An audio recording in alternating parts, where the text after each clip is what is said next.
What types of things communicate safety to the nervous system? This is a wonderful question. So, major studies have shown that there are four primary things that do this. Number one is self regulation. This is directly releasing the tension, adrenaline, and emotion from the body. Number two is co regulation. This is where another person comes into your life that builds hope in you, builds a secure attachment relationship, and really guides you through the healing process of anxiety, panic, and trauma. And then number three is exposure. This is where you face your sensory triggers. Why does that communicate safety? Because whenever you avoid your sensory triggers, that tells your brain that there's danger, because whatever we avoid, our brain assumes is a lion trying to eat us. And then I also teach my clients to couple exposure with body relaxation as well, because body relaxation is also opposite of threat. And if you're calming your body, that communicates that to your nervous system that you're safe. The fourth thing, believe it or not, is neuroscience. People think, well, that's not a technique. Why would I be worrying about information?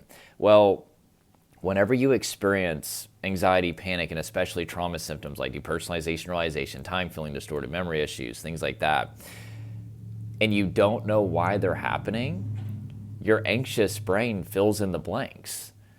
And your brain goes into something called catastrophic risk assessment, and it starts to catastrophize. What if I'm going crazy? What if I have brain damage? What if I'm becoming psychotic? What if I have schizophrenia? I used to have the fear of epilepsy, right? My catastrophic brain told me, well, what if your first panic attack was an epileptic seizure and all these things?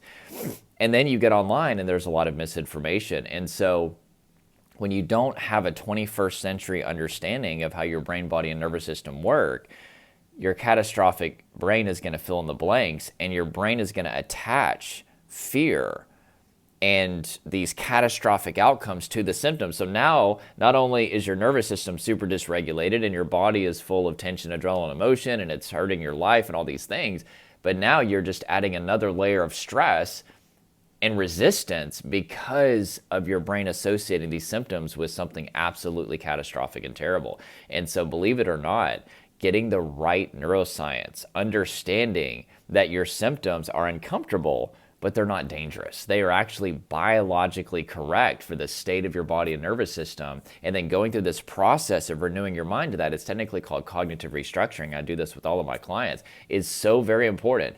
We typically have a techniques or method centric understanding of recovery of anxiety and trauma, meaning that we're looking for the right method. But believe it or not, exposure, getting the right information, and co-regulation are much more significant in terms of communicating safety than even directly calming the body, although that is extremely, extremely important.